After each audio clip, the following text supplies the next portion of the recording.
Ka tlhamalalo go tswa SABC Studio 10 Auckland Park Johannesburg nna ka tle go busielelo le mpholeteme re go tlisetsa kgaso ya dikgang tsa Setswana a re thube kobo segole mmogo ka tshedimosetso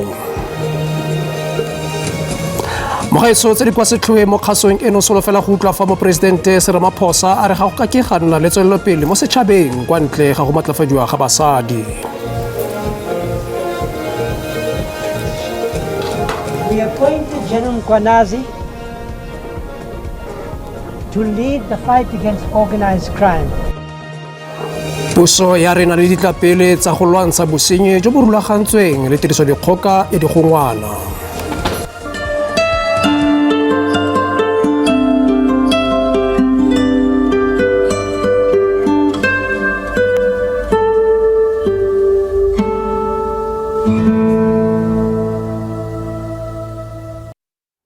Mogaetso madume tsa segojana re simolola ka gore ditoro tsa banyana tsa go tlhagelela la bobedi ka kwa profenseng kgotsa go tlhagelela ga bobedi ka kwa sejaneng sa lefatshe ka tatelano ga di a totobala. Banyana ba latlhegetswe ka dino di le pedi go elengwe mo letsatsi la mabane kgatlhanong le naga ya Morocco. Mogaetso gompieno re keteka letsatsi la basadi mme fela jaaka o sa tswa go ka bona setlhopha sa banyana ba ne ba emetse naga ya Aforika Borwa ka kwa tournamenteng ya WAFCON mme gompieno re na le ditse ka kwano bomme ba ile gore ba babedi mme Sofla Khopa ga mogole Agnes Baloi ba ile gore re tla busa le bone gompieno gore re tle le ke go sekaseka tournament ya WAFCON e le gore di diragetse ka kwa Morocco. Bogetse ba ka go tšelo le boga lo amogetse mo digang tsa Setswana. Re lebo A re simolola fela ebile gape motho a ka nna re ke leletsa masego le matlhagono gompieno mme fa no lebeletse motshameko le gore ne tshameka ka kwa tournamenteng ya WAFCON segolobogolo jang banyana tshameko ya teng re simolola ka wena Sofla e tsamaile yang tota. ke thome ke dumedise ba bogiko gae a ba dumedisang ke Sofla wa ga Khopa Secretary ya National Supporters Sanasu kaitsedi ya motho tournament ya rona e tshamekile ko WAFCON empa ha se di result tse le rena re di solofeditse gore re ka fitla mola mara ka ge re thomile go theka banyana ba rona re ba thekile go thoma mathomong go fitla letsatsing la mabane dipelo di botlhoko mara we are proud goreng ba fitlhile kgole mo ile reng batho na ba sa tsholofela gore ba ka fitla mo Agnes go ya ka wena fa o lebeletse ka moghomo ka tisuna tsa mesa setlhopha ka teng a gone go solofetse gore ka gongwe go na le seno sa tshwanetse gore a se dire ka mogho setlhopha se ntse tshameka teng kgotsa gone go siame fela. Ke a leboga ke le dumedisa ba bogiko ga ke bua hape ke re happy Mother's Day Women's Day mo coach mo tabeng tsa gore coach ne a ka bia byang di player tsa hae rena re le di supporters arena SA coach ra ke ena o a itseng gore o tsentsha bo mang ke bo mang ba batlo mmerekela mpila so ne go sina gore rena re kanya ka gore a tsentshe mang a ska tsentsha mang re tshwantse re be le tshepo mo coaching ya rena le di player tsa rena re be le tshepo re be le trust he re ka ba le trust mo bona dilo tsotlhe di tlo tsamaya sentle Aus Sofla fa o lebeletse metshameko ya mokgwe diragalang ka teng segolobogolo jang mo metshamekong ya Makau ra tle re bone ke manokeng e leng gore e ntsi thata fa ba tshameka le ditlhopha tse e leng gore di emanokeng thata ke ba borogi go ya ka mokgwa re lebeletseng ka teng kwa AFCON re ntse re bona thologelo e ko tlase ya baratedi ba metshameko go ya ka wena a mme go tshwanetse gore setlhopha sa banyana se ka nna sa fitlhella baratedi ba bantsi ba le gore ke ba metshameko abuti wa ka ge re bone ka mo ka gore mo di televisioneng tsa rona banyana ba kry support se na re naganeng gore ba tla se kry fela ra solofela gore ba lenile gore banyana ba tlhoka motivation ya rona ene ba tlhoka motivation ya rona ge rena re le banyana re ka imella basadi ra tshwarana Morocco next WAFCON re tla idi ene re khopela tswetse gore activation ga nke ba re tseng ke kgwedi ya rena ya basadi you tlisitse botlhoko gore ba le leng go Morocco ba imetse rena a ba imela bona rena ha rateng go ba theka nnokeng so ka ge ele kgwedi ya rena ya basadi ra khopela gore re tswetswe re tsieng gore re basadi re tshwere thipa ka mo bogaleng le re tsieng serious activations banyana Friday mo nakong e itlang ke a tshepa ibile ke a dumela goreng ba tla ba re utlwile enough it's enough ka goreng rena basadi ga ba re tseye basadi ha ba re tseye serious goreng batho ba ba tshwere country ya rena ke a leboga butwaka re sa le mo Agnes ke bolaetsa o fengwe le gore o ka o fa basadi ba e leng gore ba tshameka motshameko wa kgwele dinao ba ikutlwa ekete ga bana ke manokeng e leng gore ba e amogela segolobogolo jang re beletse mo go metshamekong ya borre bo mme ba botlhe ba e leng gore ba tshameka kgwele ya dinago ke khopela gore le itseng gore re teng re le bomme re na le lena re a le supporta le no re sampane re le supporta re na le lena e bile re ka se le latlhe re le batho ba bomme re tlo tsamaya le lena mo gotlhe mo re tsamayang spiritually re na le lena re rapela fela gore next time go una le di game tsa bomme a ba re tseye re tsamaye le bona re ba fe support biana ka bomme re ska sala mo hae bona ba tsamaya ba nosi Khazela ke ra leboga thata le bosena kwa lona ra leboga bano ke balatedi ba metshameko mo Afrika Borwa Ause Agnes Baloi ga mmogo le Sofla Khopa ba re nela go le gontsi ka tsa metshameko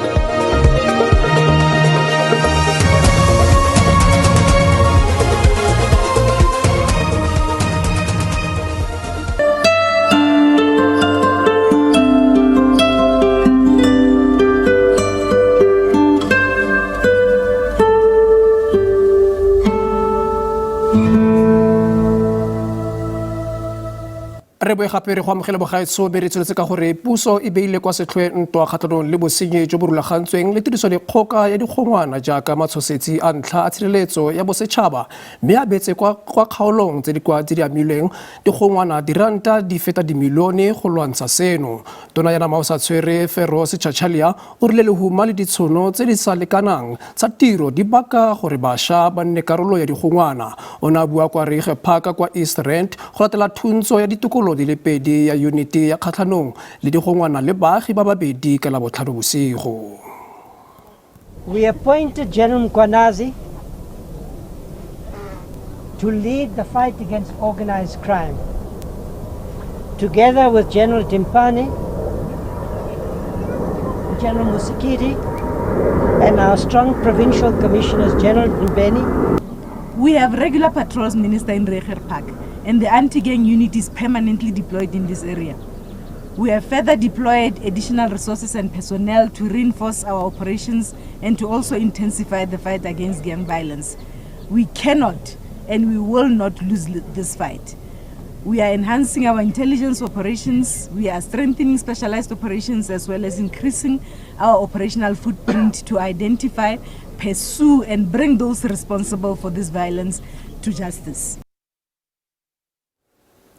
Sepodisi kwa Western Cape sa re se tla neela mongwe le mongwe diranta di le dikete di le makgolo yo neelanang ka tshedimosetso e golagangwang le dithuntsano tse di farologaneng tsa mogoso di le pedi tsa di le tharo tse di fetileng ka matshelo a batho di le 11 kwa Cape Town. Batho ba le batlhano ba ba akaretsang mosadi ya le mongwe ba bolailwe ka go thuntsiwa kwa Langa fa ba le bararo go akaretsa mosadi ya le mongwe ba bolailwe kwa mokhukhung wa Barcelona kwa Kukulethu. Kwa kgaolong ya TR kwa Lengelethu West kwa Khaelisha banna ba le bararo ba tlhokafetse ka ntlha dithuntsho tsa go thuntsiwa. Ditiragalo tseno di kgaogangwa fela ke dira di le mmalwa mo bosigong jwa la matlhatso le mo mosong wa Sontaga. Ga jaana ga go ise go itse gore dipolao di tlhotlheleditswe ke eng. Mapodisa a rometswe kwa bontsi kwa mafelong a amilweng ke dithuntsho tseno tsa mogoso mo fleteng eno kwa Langa. Go fitlhetswe ditopo di le tharo tsa banna le sa mosadi fa motswa setlhabelo wa bone a fitlhetswe mo teng ga bata go dumelwa fa ba botlhe ba thuntsitswe mo tlhogong. There is a reward that also the very same amount up to 100,000 in terms of the incident that took place in Kukulethu that we are looking at. Then in terms of the one of Lingelethu, in that one there are certain leads that we are pursuing. That's why we have not put any reward in terms of that. Janji Ari o tla itsisi maano a gagwe a go samagana le kgotoso, ditlhobolo le tiriso dikgoka ya digongwana e mo maemong a sa jeseng diwelang kwa Cape Flats pele ga bokhutlo jwa Phatwe.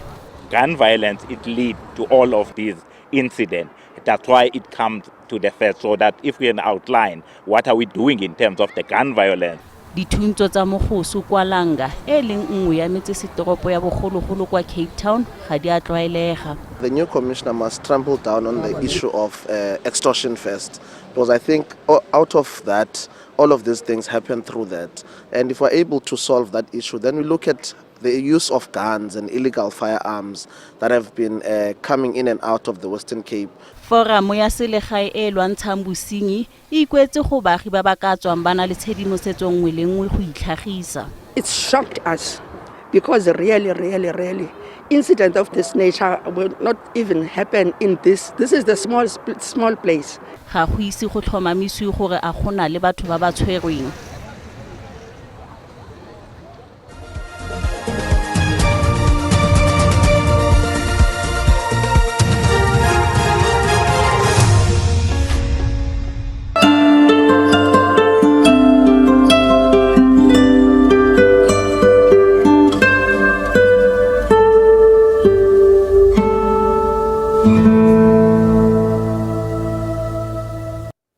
Re boe gape re go amogela mogaetsho re ditshwetse ka gore moporesidente Ramaphosa a re go ga ke ganna le tswelelopele mo setšhabeng kwa ntle ga go matlafadiwa ga basadi. Fa na bua kwa keteko moletlo ya bosetšhaba ya letsatsi la basadi kwa Pretoria o tlhagisitse gore go matlafatsa basadi go tshwana fela le go matlafatsa Aforika Borwa. O ne gape a hutsafadiwa ke diphetogo tse di bonya tse di amanang le go sa tshwaneng ga dituelo magareng ga banna le basadi.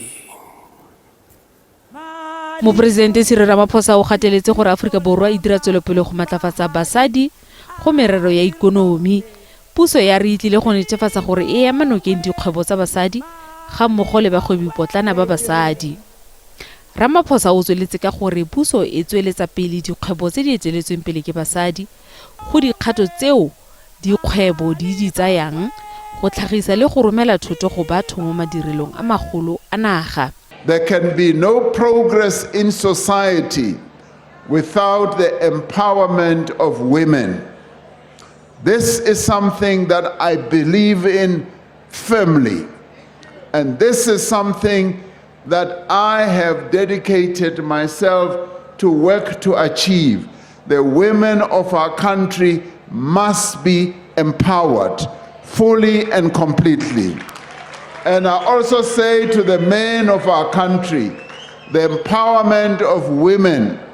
does not mean that you are being disempowered. Molwela kgololesego Sophie de Bruyn yo e neng ile karolo ya mogwanto wa basadi wa 1956 a re bangwe ba basadi ke bagolegwa mo matlong a bone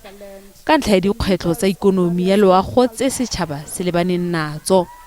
How can we fully celebrate our past victories when our present realities is so deeply disappointing and distressful? We fought to banish the past laws, yet today our women are prisoners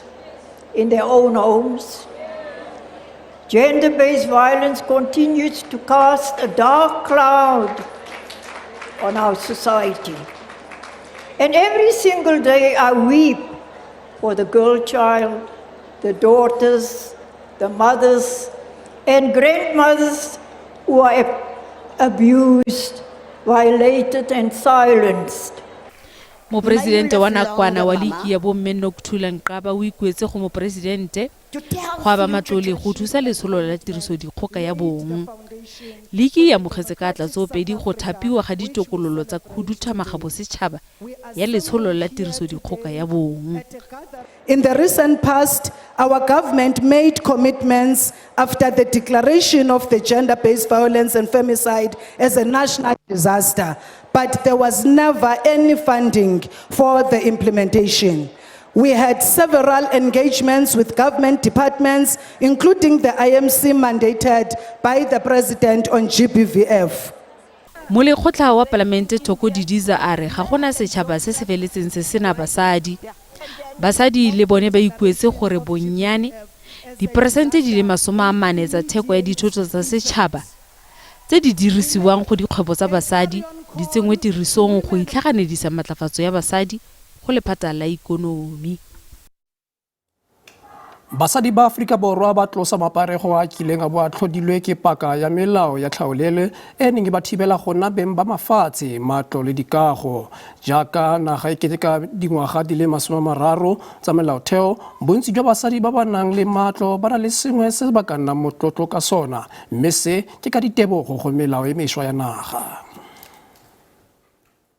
Mo historing ya sešweng jaana, bangwe ba e bitsa maitemogelo a tshetsweng. Molao wa setso o neng o tsaya basadi jaaka bana go ya ka molao, mme ba tlhokometswe ke borra bone kgotsa banna ba bone, o ne o sa letlelele basadi go ka nna beng ba lefatshe kgotsa go ka nna baungwelwa ba boswa jwa ntlo kgotsa lefatshe ka bobone.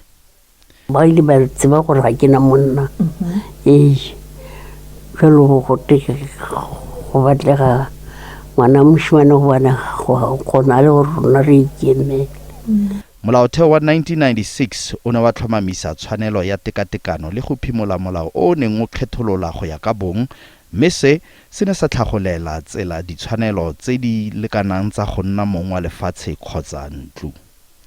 Go ya ka yo mongwe wa beng ba matlo, melao e mešwa e naya ba le bantsi tšhono ya go nna le seabe mo ikonoming.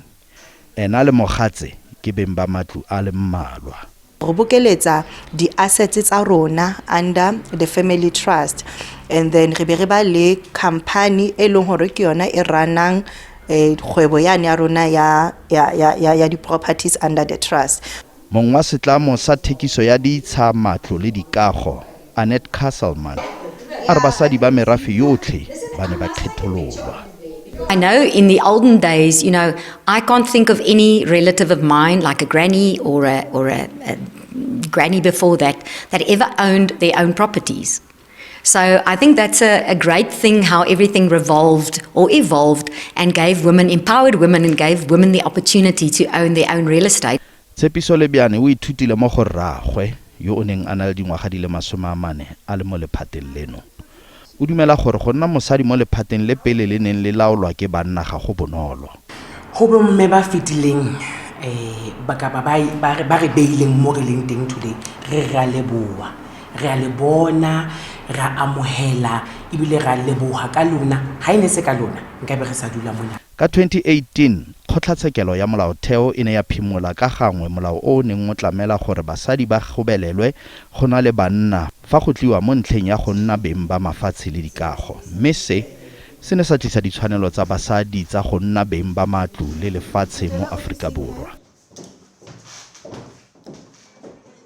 Kgabagare go a opelwa le go binwa go tshwaya letsatsi la basadi la bosetšhaba, mme le fa go ntse jalo go ba le bantsi se ke mokgwa fela wa go fitlha maikutlo a bona, ba batla go sirelediwa kgatlhanong le tiriso dikgoka ya bong.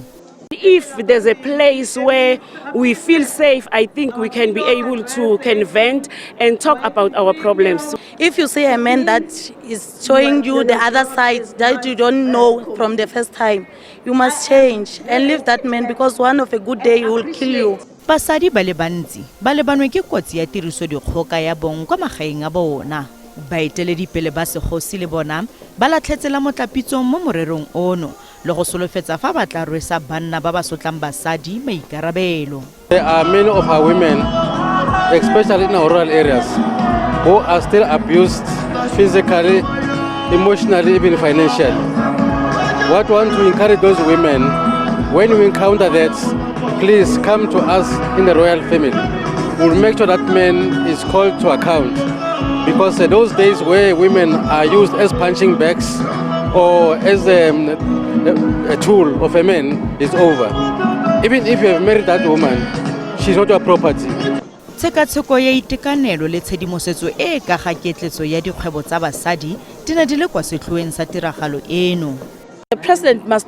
tell the nation as to how far has he gone with the women empowerment and this theme in particular, because we believe that in the stance of programs of government in making sure that we uplift women empowerment and we take a girl child to work or take a girl child to school, we have seen the fruits, because we are seeing a lot of women taking shape, taking part in ensuring that they empower themselves. Puso ya province le yona e solofeditse go tsolotanya manane a ikaeletseng go matlafatsa basadi segolo thata kwa dikgaolong tsa metsemagae, seno ke go itepatepana le mono wa monongwaga o tlhalosang gore basadi ba ba matlafaditsweng ba matlafatsa setšhaba. Magaetsho go fitla gape re kopana mo nakong e tlang. Phiri o rile ga bosegangwe.